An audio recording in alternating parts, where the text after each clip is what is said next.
Well, hello everyone. We've just started up the stream, our live stream for TechDownOver number 97, and I'm the down part of the Downover, and Rick Zanardi, who's over in California.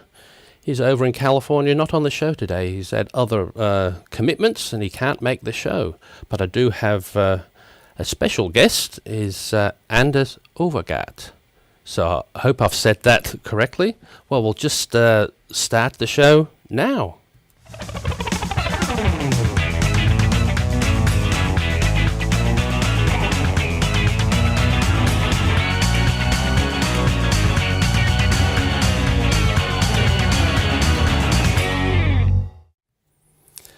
Well, hi there, Anders. It's been... Hello. Now, Anders Øvergaard is founder and manager of ANDYAX Productions, which is based in Norway.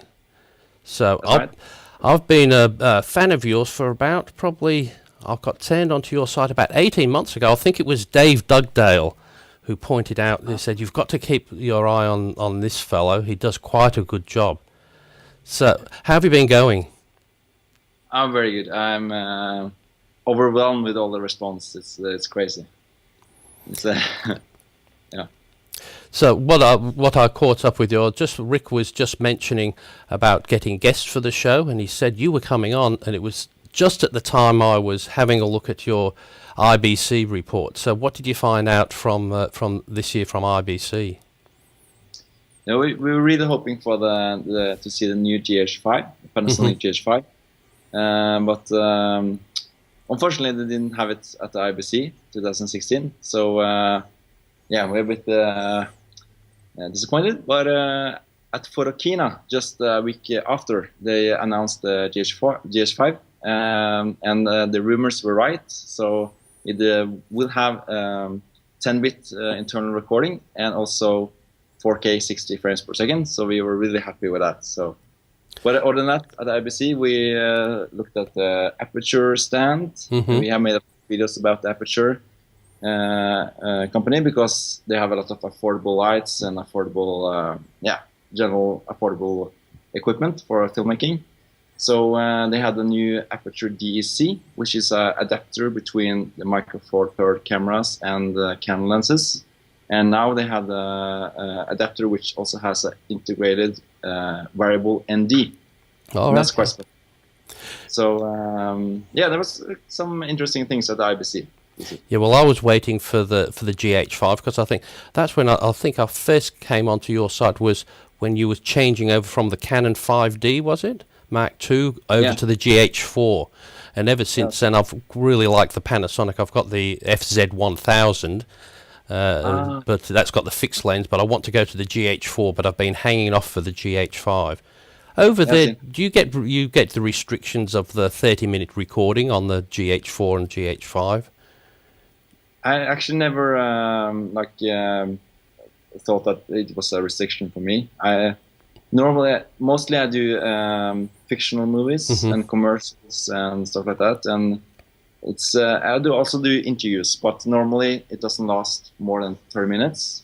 But if it do, I just stop and start recording, and normally I have two cameras, so then you can just cut over to the next camera if I start and stop recording.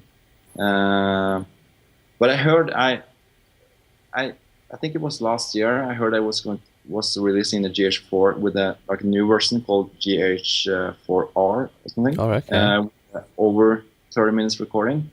But I haven't had any problems with it, so yeah, I just kept on. No, me neither. But I just saw also had the Photokina that was talking about the G85, the lesser one, which had for the US and Canadian market, it was unrestricted recording, and it was meant to replace the video camera, but for European and Australian markets, it was only for the 29 minutes. But I'm the same as you. If you can't, 29 minutes for the type of things most people are doing, that's more than enough. If you need something that you're going to let it run for hours, you just get a cheap video camera, but it's not going to be quality that you need anyway. Yeah, I heard that because of if you can record over 30 minutes, it's you will get the extra. I don't know how to call it in English, but extra tax and duties. Yeah, because then it's not a like a still camera. Then it's a video camera or something. I don't understand all the details about it. Yeah, it would be the GH4 would be more expensive if they could record more than 30 minutes in Norway. Yeah, that's right. Well, I think it's the same thing here. We tend to get the bit higher prices the same way as you do. They're much higher than the American market. But I see with all your equipment that you do have, well, let's say Rick and I are gear hogs. We get a lot of equipment. We don't tend to put it all into use like you do. But I see you seem to stick to a fairly minimal set of equipment, but every bit you do use. Is that correct? Yeah, it's then normally I use the GH4 with a speed booster. Mm-hmm. It depends on the project, but sometimes it's the Metabone speed booster together with GH4 and the Sigma 18 to 35 millimeter. That's almost every time I use the GH4 and the Sigma 18 to 35 millimeter. But depends on the project. Sometimes I use the Metabone speed booster as an adapter, but sometimes I also use the aperture lens regain. Because it has wireless focus and exposure controller. So, for example, if I do films where you have to do a lot of focusing back and forth, and you have to be quite stable with a shoulder rig, then I use the aperture DSC lens regain. But when I want to be flexible and have less equipment, I use the Metabone speed booster, because then I can just use the camera, the speed booster, and the lens. Then I don't need a adapter. Yeah, I did notice that in a lot of videos that your preferred choice is that Sigma 18 to 35. So at least I know exactly which lens to get when I do get the GH5 eventually. Yeah. But as I said, so it seems to be the one lens that seems to do all the things for you. And because I've seen the aperture lens regain you've been doing, and that seems to be a great assistance to you in all the filming. Yeah, it works great. And it's funny because I was looking at what lens should I get for the Metabone speed booster, because the Metabone speed booster was the first adapter I bought for the GH4, and I was looking for a lens to. I had some Canon lenses before, but I was looking for a good all-round lens with a quite a good aperture, and a lot of people recommended the Sigma 18 to 35 millimeter because it had aperture 1.8. And also it had a really good quality, even though you shot in aperture 1.8. Because some lenses do, even though they are aperture 1.8, they don't have that good of, it's not that sharp in 1.8 aperture. But this one had actually, it was really sharp with the aperture 1.8. So normally when I do projects now, I use the Sigma 18 to 35 millimeter, which is a good all-round lens. And I shoot with aperture 1.2 or 1.4 because of the speed booster. I get even more light into the lens. And actually at aperture 1.2 it looks really sharp. So I'm really happy with the lens, and I'll keep using it. Well, I have noticed with all your videos and that everything, as I said, it always comes out nice and sharp. Now I always talk to people and say, watch your channel and look at your reviews, because they say, oh, but I might not be interested in the Sigma lens or the GH4. I said, but it's not all about the review that you're doing. I always get quite a surprise when I'm watching the reviews. I remember the GH4 versus you and Eskild, you've got there, doing the GH4 and the Sony A7S. I'll put you on full screen so you can see you too. So, and it actually quite frightened me when you're doing that cigarette lighter thing with the low light, and then you kept seeing that person in the background. Yeah. But I say to everybody, just watch it, because you do a review, but it's not just about the product; it's about a story within that. So, how do you come up with those ideas? Well, it's funny because most of the videos are just improvised. It's just and I think that's just what's about filmmaking is you have fun, you're creative, and you have your friends with you, and it's just being creating something new. And I think just by improvising, you can do a lot of new creative stuff. And most of the videos we make is just improvising. We had this one of the videos we had, it was about iFootage crane or a mini jib. And we thought, okay, let's just try to make a scene where we place the mini crane on one place, and we just do a shot, and then we'll see what we get. And Eskild is always creative, and he just improvises what he says. So we created a scene where he just walks and said, how do you say it again, Eskild? The mini crane shot. We find ourselves in Norway. That's a typical sentence. We find ourselves in Norway and blah, blah, blah. Yeah. And he just climbs the ladder and he's going to paint the barn. And yeah, it's just, if you think about it, it's just crazy. But we're having fun and just improvising and testing the equipment. And I think filmmaking is a lot about having fun on set. It's social, it's creativity and all that stuff, and that's what makes it also fun. So I want to show that in the videos and not just tell about the products, but also have some try to inspire people about. Well, I did see that crane video as well, because I was quite interested in the gear you do get, and I was been looking for a new tripod, and that was one of the things that had the tripod that matched with the crane. But I did comment, I did think about Eskild's text, and I wondered if that was scripted or not. But he did it very well, because he repeated himself a number of times, doing in different takes. So he was to say, so he did it very, very well. I can't even remember things if it is scripted than that, but let alone made up on the spot. I see with a lot of, you've done a lot of little short films. I like the what's it, a silhouette story. And how did you come up with that? Because that was just such a great concept, and as I said, it doesn't matter what language it's in; it really works. Even without the subtitles, it would work. You could understand just from the pictures. Yeah, that's the thing. We've been working in the film industry since we were 16 years old, and you always learn something new. I went to film school in northern Norway and met a lot of really inspiring people. And the thing is that always repeat in the film industry is that show and don't tell. Like, show people the emotions and don't tell about it. So in a silhouette story, that's a film just based out of silhouettes. We thought, let's try to tell a story without having a lot of dialogues and stuff like that, but show through just pictures or images. So we want to. It was actually for a competition where we could win a meeting with one of the biggest or greatest Norwegian directors, Harald Svart, who made a new karate film in Hollywood.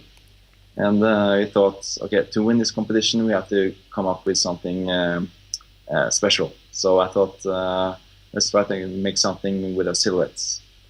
And I think, Eskild, you played one of the soldiers in this film. Yes. Yeah. So we had, I think it was around 4 or 5 different people on set, and we shot everything towards a white barrage, and we painted everyone in black to make the to cut them out from the background, so we could have a silhouette, and then create a new background with a friend of ours who painted the background. So it was fun to do it. The thing I see from a lot of your ones, when you show a little bit in the background of, is you seem to all have great fun making them. It's not like serious work. It's a lot of fun. I saw the one just recently where you said act naturally. I think that was your filming somebody else, and that was quite a lot. And your other short film I watched the other, because I hadn't seen this one before, your Contact. Yeah, that's I've always been inspired by other sci-fi movies, especially it was funny because I was inspired by a film called Science. Yes. I really liked the film, But I really liked the film before they showed the whole, they revealed the whole alien in 3D. Because then I thought, okay, this is 3D, and I can see it's not real. So I lost my imagination, but when they showed the alien with a silhouette, I started to imagine, oh, how is the alien and stuff like that, and then it was more frightened. So I thought, okay, now I want to make a sci-fi movie at the film school, but I don't have a lot of budget. But the science movie inspired me to make all the aliens in silhouettes, because that makes the people imagine how the alien looks, and then it gets more frightened. So yeah, that was the inspiration, and the funny thing is that later on I noticed there was a Hollywood movie called Contact also. Yes. With the same title, and I watched it because I just searched for it, and I hadn't seen it before, and I really loved it. It was Jodie Foster, I think it was, wasn't it? Jodie Foster, I think that was, wasn't it? Yeah. But as I said, I really like that too, and it's sort of the thing, as you said, with you didn't have too many special effects in it, but it worked anyway because the suspense was there as well. I still always funny with any films when there's somebody out looking for aliens, and then when they find them, all they do is try and run away from them. Yeah. So that's what they're there. So tell me, what other projects have you got on the go at the moment? Right now, I feel really lucky because in Norway, if you want to make films in Norway, you have either you go to the National Film School, or you try to do it yourself with freelance stuff. Maybe you can do some Indiegogo projects where you get funded by people. Oh, there was I just got a bling on my phone. That means I got some money on the Indiegogo campaign. Yeah, that was a coincidence. But right now I'm doing a project about first of all a cinema film, a documentary about one of the most how do you say it, a psychic from Norway who has helped the police in Norway to find missing people, and he has done real well. I think for 2 years ago he started to help the police to find people, and now he has helped them 3 times to find missing people. And normally the police and the police use like maybe a half a year to try to find the person, and then they give up, and then they call this guy because he has the psychic powers, and he comes, and just after 2 days he finds a missing person. And it's just so I'm very curious about this person because 3 times he's done this, and so we're making a documentary about him to see if we can,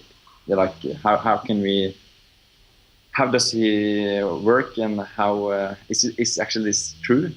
So that's quite interesting. And also we're doing a short film for YouTube, of course. YouTube is a big,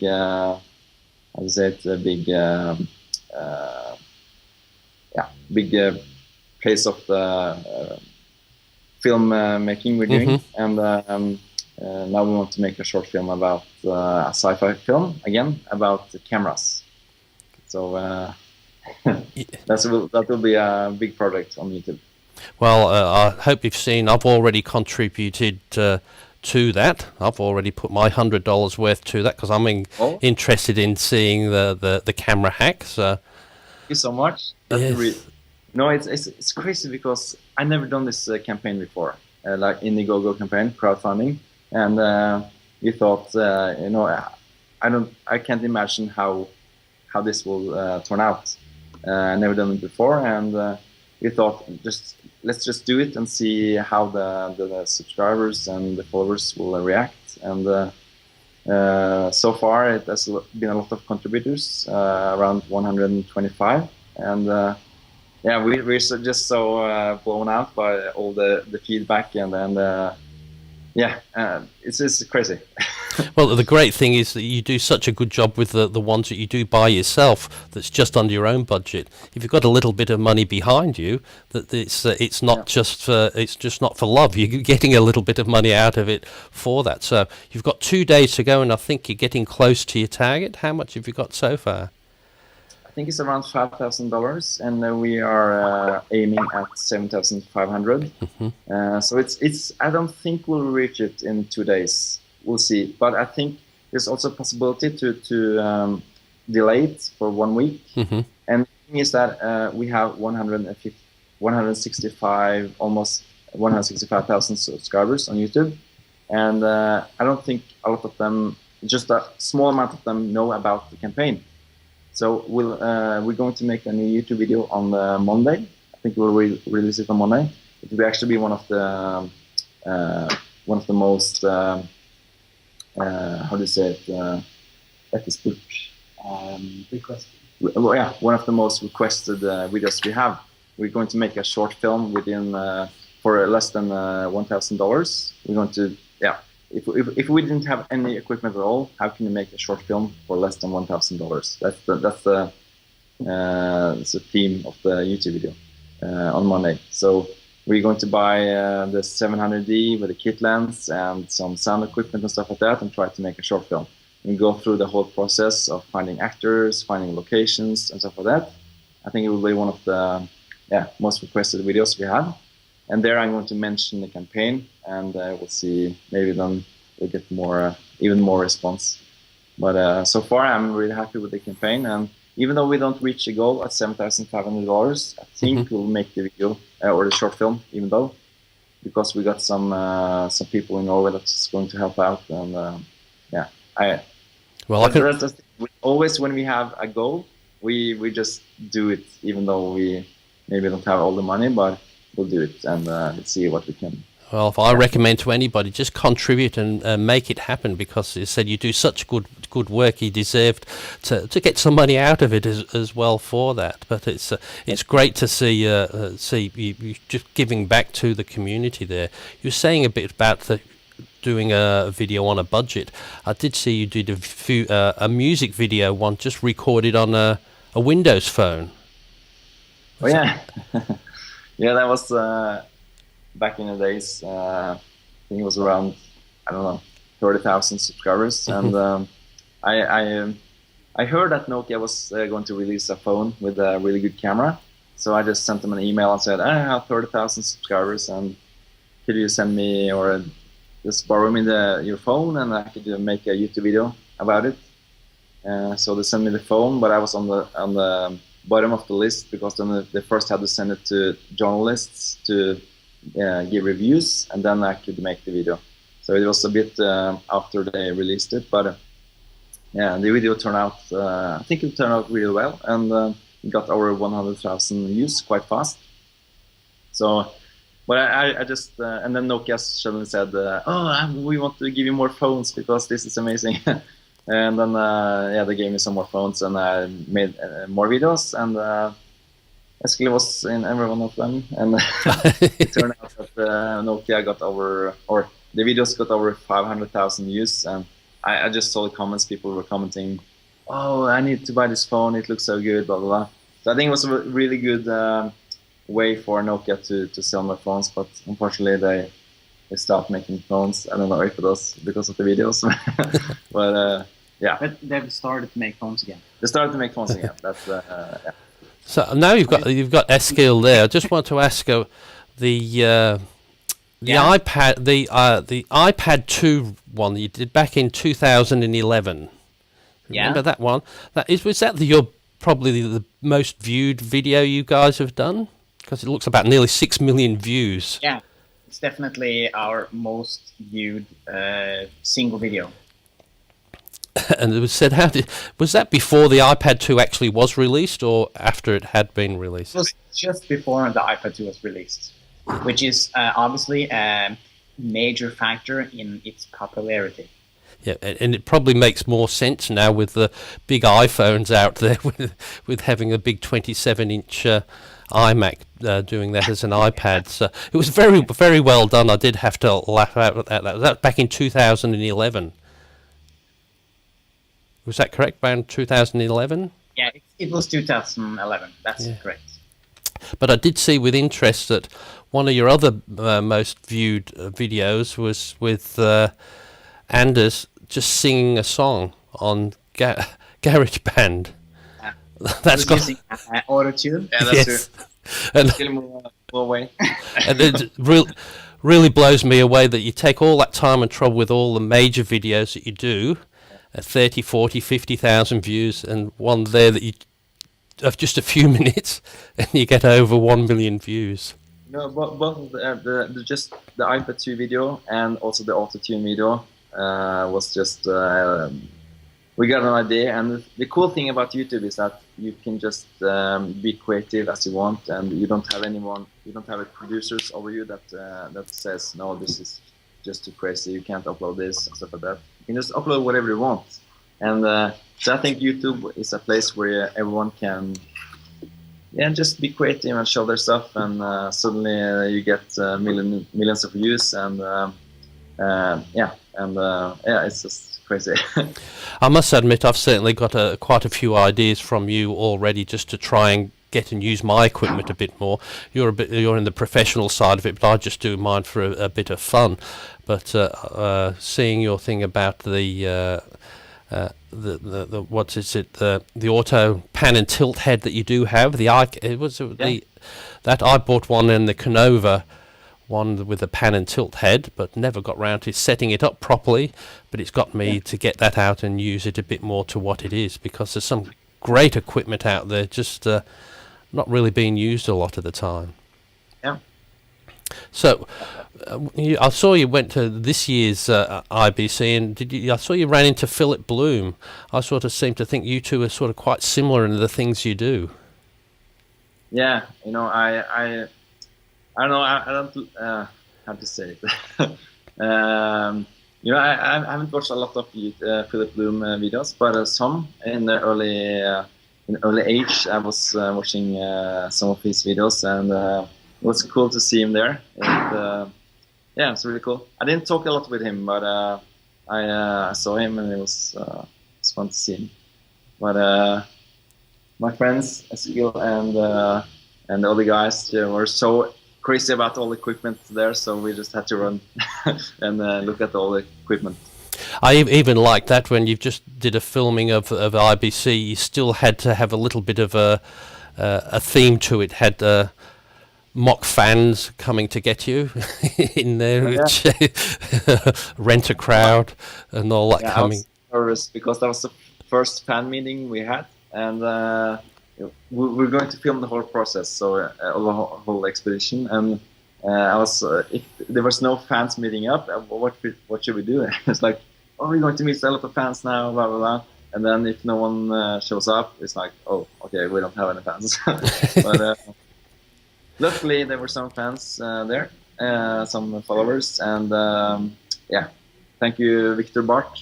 Victor Bart, you're one of the guys who met up, and it was really fun to meet you, and One of the shows I've aimed to get to, I would love to get to the IBC, but one of the other ones was NAB in Las Vegas. Do you ever have any plans of getting out there?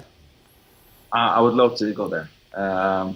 It's far away from Norway, but we'll see. I hope to go. One day I will be there. Yeah, but I don't know yet. But hopefully next year. Yeah, Rick and I would like to go next year, but one of the conditions I think Rick's wife has said is he can go as long as he leaves the wallet at home. Okay. Because it's one of those places where I think he can go overboard and spend. I've been to Las Vegas, and I used a little bit of money, but I remember it was when I was there with my friends. It was if you was gambling with the machines, you got free drinks. Mm-hmm. So we just this is a bit embarrassing, but we just put on I think it was $1 or something, and we're standing there waiting for the waitress to come, and then we started to play, and then she gave us the free drinks, so we got free drinks for $1, and we also could play. No, but that's typical Norwegian because it's so expensive here, so we try to get everything free. Yeah, well, same. That's one of the things you'd go to Las Vegas for, is to have a bit of a cheap accommodation and that. But it's a good place to have things like NAB, because it's got plenty of rooms, but it's not terribly expensive. Whereas if you had it in Los Angeles, the accommodation is twice as much to get there. So. So, if people need to get hold of you, where would it be the best place for them to get in contact with you? Would it be at the www.axp.no? Yeah, that's my home site, and there's a contact email. You can send emails there. But I really struggle, not struggle, but I get a lot of emails every day by people that like tell me, ask me which equipment should I buy and stuff like that. And unfortunately, I don't have time to answer them all. So my recommendation is that if you go to my Facebook page on ANDYAX Productions and you comment on some of the posts there, it's more I will probably answer there, because then other people can also answer. A lot of the questions I get is people can also answer. So on the Facebook page, it's better to do it. And so sorry for all of those who haven't received any response on the email, but there's so many emails coming in, and unfortunately I don't have time to answer them all. But unfortunately, that's the thing that I think a lot of people do ask is, people like yourself, what camera, what equipment should I buy? And there's so much, it's all good equipment out there, but it depends what you're going to use it for. What you like and what you use it for may not be the same as what you or what I or somebody else will use it for. So I know I've seen Tony in Chelsea Northrop have a lot of that. They have their live chat show, and they have people asking, and every time they're always asking about equipment. And let's face, most of the equipment out there is good. It's just depends whether it's good enough for you. Yeah, that's true. I always say, people ask me, okay, which camera should I go for? Is the Panasonic GH4 or the Sony A7S? And then I just tell them that just shortly that Panasonic GH4 is more for filmmakers or people that make short films and where you can light up the scenes and stuff like that. And Sony A7S is more for people that make on the go shoot and run videos where you can't put up lights and stuff like that, where you can where you need maybe more run and gun videos where you can't put up lights. So because I make a lot of commercials and short films, I have time to put up lights, and then the GH4 is perfect with the slow motion and 4K.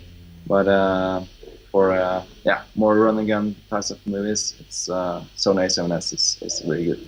That's another thing I mentioned with you saying about lights. I love the way you do use a lot of your lights, and there's things I've never thought about. You did one with the aperture, one showing using it, the main one as a moonlight shot, and in the same scene using it as for a morning shot.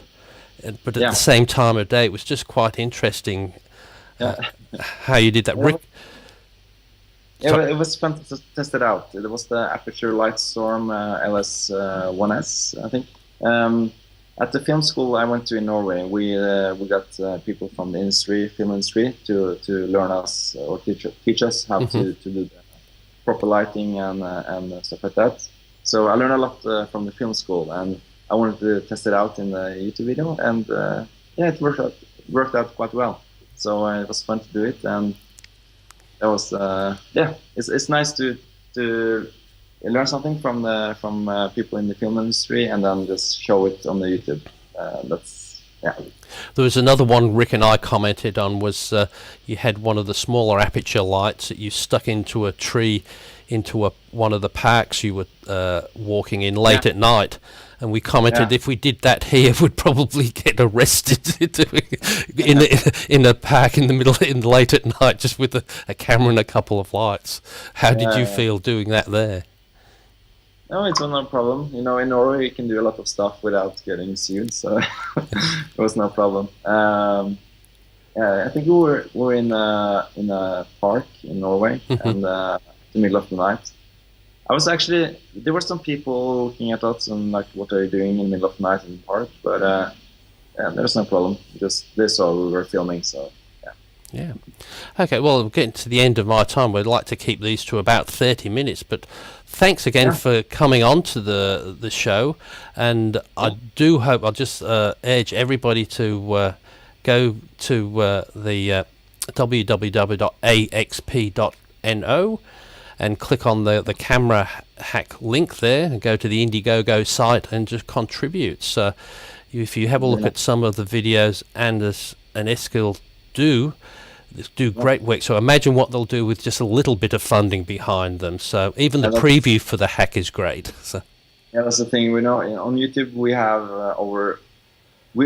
it's going great on YouTube. We have a lot of views and stuff like that. But for every month it's around $7,000 or $6,000. No, not $6,000.